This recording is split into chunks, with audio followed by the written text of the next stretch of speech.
வணக்கம், நான் டாக்டர் தீபா லாலன். இன்னைக்கு நம்ம என்ன டாபிக் பற்றி டிஸ்கஸ் பண்ண போகிறோம் அப்படின்னா அதிசார குரு பயிற்சி பலன்கள் தாங்க பார்க்க போகிறோம்.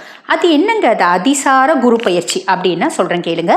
பொதுவாக நம்ம எல்லாருக்கும் தெரியும், மே மாதம் 14ஆம் தேதி 2025 குரு பகவான் ரிஷபத்தில் ஜென்ம குருவாக அமர்ந்திருந்தவர் மிதுனத்துக்கு பயிற்சியானார் இல்லைங்களா? அப்போ அப்படிப்பட்ட குரு பகவான் இந்த அதிசார குரு பயிற்சி அப்படின் போது என்ன ஆக போகிறார் அப்படின்னா மிதுனத்துலேருந்து கடகத்துக்கு வராரு. கடகத்தில் உச்சம் பெற்று அமர்றார். இதனோட காலகட்டம் என்னைக்கு கடகத்துக்கு வராரு அப்படின்னா அக்டோபர் 18 கடகத்துக்கு வந்து டிசம்பர் மாதம் 3ஆம் தேதி வரைக்கும் கடகத்திலேயே தான் அமர்ந்திருக்காரு. 3 மாதம் கழிச்சு கடகத்திலேருந்து திருப்பி மிதுனத்துக்கே போயிட போகிறார். 2026 மே மாதம் தான் குரு பகவான் பயிற்சி ஆகணும்.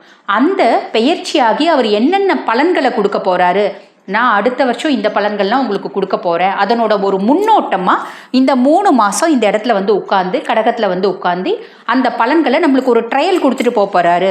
ஒரு படத்துக்கு டீசர் வரும் பார்த்தீங்களா, அந்த மாதிரி டீசர் நம்மளுக்கு காமிச்சிட்டு போக போகிறாரு அப்படின்னு அர்த்தம். இந்த 3 மாதம் உங்கள் லைஃப்பில் என்னென்ன மாதிரி விஷயங்கள் நடக்குது, இதே தான் வந்து பாருங்கள் 2026 மேலேருந்து 2027 மே வரைக்கும் நடக்க போகுது அப்படின்றத தெளிவாக புரிஞ்சுக்கோங்க. இப்போ உங்கள் ராசிக்கு இந்த 3 மாதம் என்னென்ன மாதிரி பலன்கள் நடக்க போகுது சட்டுன்னு பார்த்துடலாம் வாங்க.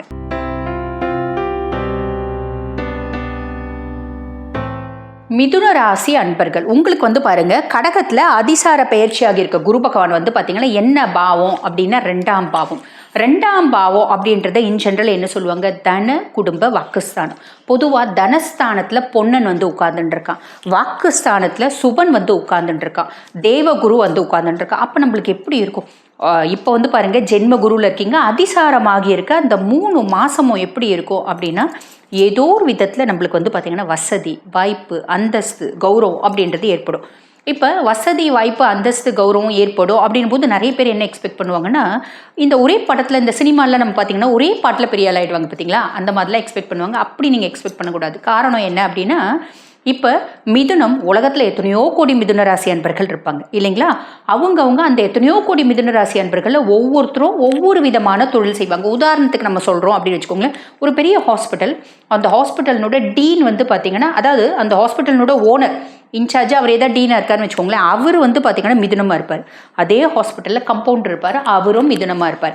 அப்போ இந்த மிதுனத்துக்கு 2 பேருக்கும் இப்போ வந்து குரு அதிசாரம் ஒரே மாதிரி நற்பலன்களை தான் கொடுக்க போகிறாங்களா? ஆமாம், ஒரே மாதிரி நற்பலன்கள் தான் கொடுக்க போகிறாங்க. அப்போ இவர் இந்த காலகட்டத்தில் பெரிய ஜாக்குவார் கார் வாங்குவார், ஒரு ஃபாரினில் போயிட்டு ஒரு அவார்டு வாங்கிட்டு வருவார். அதே விஷயம் வந்து பார்த்தீங்கன்னா கம்பவுண்டருக்கும் நடக்குமா? கிடையாது. அவருக்கு என்ன நடக்கும்? அவர் ரொம்ப ஏழ்மையில் இருக்கார், ஒரு டிவிஎஸ் 50 வச்சுருக்காருன்னு வச்சுக்கோங்களேன், அவர் ஒரு பெரிய பைக் வாங்குவார். புரியுதுங்களா?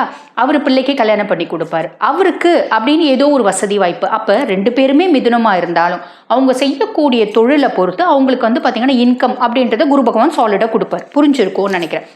அப்போ தனஸ்தானத்தில் உட்கார்ந்துருக்க குரு ஏதோ ஒரு விதத்தில் சாலிடாக தன பிராப்தி அப்படின்றத ஏற்படுத்துவார். குடும்பத்தில் இவங்களுக்காக இருந்தாலும் சரி, அந்த பெரிய போஸ்டில் இருக்க டீனுக்காக இருந்தாலும் சரி, இந்த கம்பவுண்டருக்காக இருந்தாலும் சரி, குடும்பத்தில் ஒரு நிம்மதி சந்தோஷம் மகிழ்ச்சி குதூகலம் ஒரு ஹாப்பினஸ் அப்படின்றத சாலிடாக க்ரியேட் பண்ணுவார். பொதுவாக ஒரு வார்த்தை சொல்லுவாங்க, குரு வந்து பார்த்திங்கன்னா அவர் ரொம்ப வந்து மட்டமாக சுய ஜாதகத்தில் பிளேஸ்மெண்ட் ஆகியிருந்தால் கூட பெருசாக கெடுக்க மாட்டார்.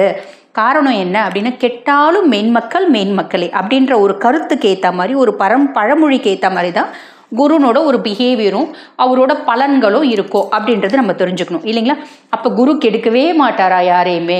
அதுவும் கிடையாது. அதில் வந்து பொதுவாக வந்து பாருங்கள் ஜோதிடத்தில் நிறைய விதிகள் இருக்குது, விதி விலக்குகளும் இருக்குது. இன் ஜென்ரல் சனி கெடுப்பார், ராகு கெடுப்பார், கேது கெடுப்பார். ராகு பயங்கரமாக கொடுப்பாரு, சனி கொடுக்கறத யாராலையும் தடுக்க முடியாது. கேது அளப்பரிய நிறைய விஷயங்களை கொடுப்பார். அப்போ எந்த பிளானட்ஸுமே இவங்க வந்து கெட்டவங்கன்னு ஒதுக்கி வைக்க முடியாது, இவங்க சூப்பராக நல்லவங்க அப்படின்னு தலைமையில தூக்கி வச்சுக்கவும் முடியாது. புரியுதுங்களா?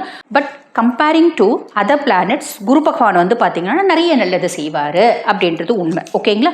சரி, இப்போ வந்து பாருங்கள் உங்களுக்கு மிதுன ராசி அன்பர்கள், இப்போ நான் சொன்ன ஃபேமிலியில் நிறைய ஹாப்பினஸை கொடுப்பார். அதுக்கும் மேலே மிதுனத்துக்கு குரு பகவான் வந்து பார்த்தீங்கன்னா லார்ட் ஆஃப் 7 and 10, அதாவது உங்கள் கலத்திர ஸ்தானத்துக்கும் அவன் தான் அதிபன், கலத்திர ஸ்தானாதிபதி அப்படின்னு சொல்லலாம். அதே மாதிரி தொழில் ஸ்தானம் 10ஆம் பாவம் அதுக்கும் அவன் தான் அதிபன்.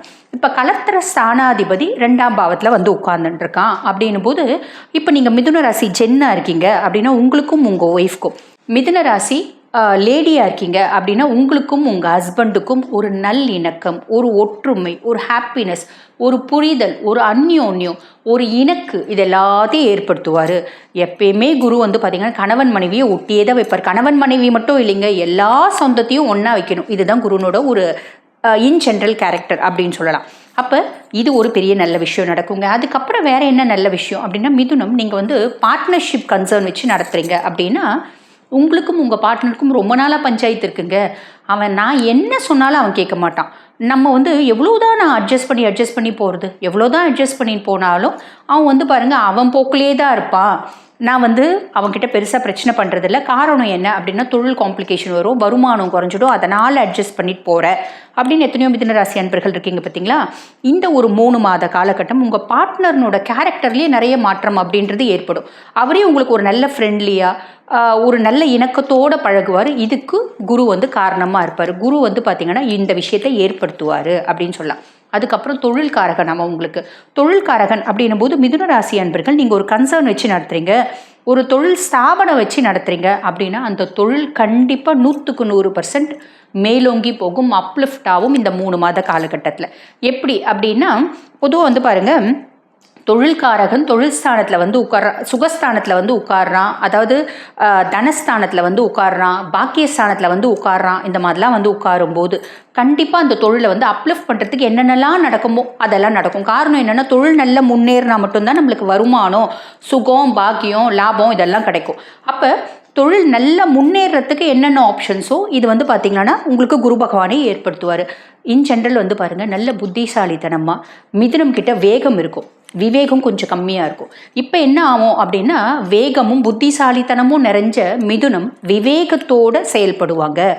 நல்லா அனலைஸ் பண்ணி ரூல்ஸு, நார்ம்ஸு, டேர்ம்ஸு, கண்டிஷன்ஸ் எல்லாம் பக்காவாக ஃபாலோ பண்ணி தொழிலை அப்படியே ஒரு படி உயர்த்திடுவாங்க. இந்த 3 மாத காலகட்டத்தில் ஒரு ஷார்ட் பீரியடில் ஒரு பெரிய அப்லிஃப்ட்மெண்ட் அப்படின்றது இருக்கும்.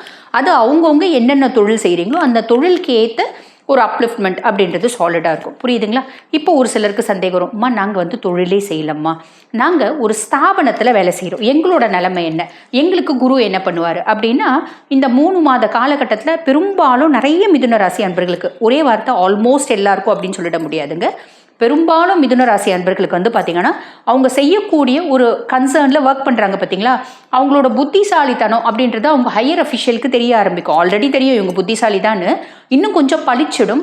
அப்போ இவன் இவ்வளோ புத்திசாலியாக இருக்கான், இந்த பையன் இந்த பொண்ணு இவ்வளோ புத்திசாலியாக இருக்குது, இந்த பொண்ணுக்கு இன்னும் கொஞ்சம் நம்ம வந்து ஒரு என்கரேஜ் பண்ணும் விதமாக ஒரு ப்ரொமோஷன் கொடுக்கலாம், ஒரு இன்க்ரிமெண்ட் கொடுக்கலாம், அந்த மாதிரி ஏதோ ஒரு விதத்தில் ஒரு அப்லிஃப்ட்மெண்ட் அப்படின்றத குரு பகவான் கொடுப்பார். புரியுதுங்களா? அப்போ மிதுன ராசி அன்பர்களுக்கு தன குடும்ப வாக்குஸ்தானத்தில் வந்து உட்கார்ந்துருக்க குரு பகவான் இப்போ வந்து அதிசாரமாக பயிற்சியாக இருக்க குரு பகவான் இன்னொன்றும் கொடுப்பார். என்ன அப்படின்னா, என்னோட சொல்வாக்கும் செல்வாக்கும் அதிகமாகும் நான் மிதுனமாக இருந்தா. அது பர்சன் வைஸ் டிஃபர் ஆகும். எப்படின்னு கேளுங்க, ஒருத்தவங்களுக்கு 100% வரும், அவங்க குரு தசையிலே இருப்பாங்க, குரு சுபஸ்தானத்தில் சுயஜாதகத்தில் இருப்பான். ஒருத்தவங்களுக்கு 10% தான் வரும், அவங்க சனி தசையில் இருப்பாங்க, சனி வந்து பார்த்திங்கன்னா நல்ல பாவத்தில் இருக்க மாட்டான், குருனோட பார்வையும் இருக்காது. ஒரு சிலருக்கு 50% வரும். அது வந்து பாருங்கள், அவங்களுக்கு வந்து அவங்களோட சுய ஜாதகத்திலே வந்து பார்த்திங்கன்னா குரு நல்ல பொசிஷனில் இருப்பார்.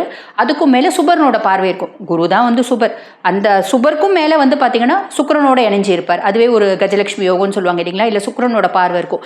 இப்படி இல்லைன்னா வளர்ப்பிறை சந்திரனோட பார்வை இருக்கும். இந்த மாதிரி உங்கள் சுய ஜாதகத்தை பொறுத்து பர்சன்டேஜ் அப்படின்றது டிஃபர் ஆகும். பட் சாலிடாக நான் சொன்ன நல்ல பலன்கள் அப்படின்றது நடக்கும். வாழ்த்துக்கள். இப்போ நான் சொன்ன பலன்கள் அத்துணையும் வந்து பாருங்கள் அந்தந்த ராசிக்கு உரிய கோச்சார பலன்கள். இப்போ இதை வந்து நான் நிறைய விஷயத்தில் நிறைய ராசிக்கு சொல்லும்போது உங்களோட சுய ஜாதகம் கம்பேர் பண்ணுங்கள் அப்படின்னு சொல்லியிருப்பேன். கம்பேரிசன் எதுக்கு அப்படின்னா, இந்த நல்ல காலத்தை எப்படி நான் இன்னும் பாசிட்டிவிட்டியாக யூட்டிலைஸ் பண்ணிக்கலாம் அப்படின்றதுக்காக. இல்லை இந்த கெட்ட காலத்தை எப்படி ஓவர் கம் பண்ணிக்கலாம். பெருசாக கெட்ட காலம் யாருக்குமே இல்லை, எல்லாருக்கும் நல்ல காலமாக தான் இருக்குது. தனுசு மட்டும் கொஞ்சம் காஷியஸாக இருக்கணும், அவ்வளோதான். அப்போ இந்த நல்ல காலத்தை எப்படி யூட்டிலைஸ் பண்ணிக்கலாம், எப்படி நான் பேக்கப் பண்ணிக்கலாம், நான் ஆக்கப்பூர்வமாக என்ன செய்யலாம் அப்படின்லாம் நீங்கள் யோசிக்கிறீங்க. என்னோடய சுய ஜாதகத்தையும் பார்த்து நான் ப்ரெடிக்ட் பண்ணிக்கணும் அப்படின்னு விருப்பப்படுறீங்கன்னா, நான் பேசிகிட்டு இருக்கும்போதே என்னோடய வாட்ஸ்அப் நம்பர் கொடுத்துருப்பாங்க, அந்த வாட்ஸ்அப் நம்பருக்கு கால் பண்ணி அப்பாயின்மெண்ட் ஃபிக்ஸ் பண்ணி என்கிட்ட பேசிக்கலாம். தேங்க்யூ.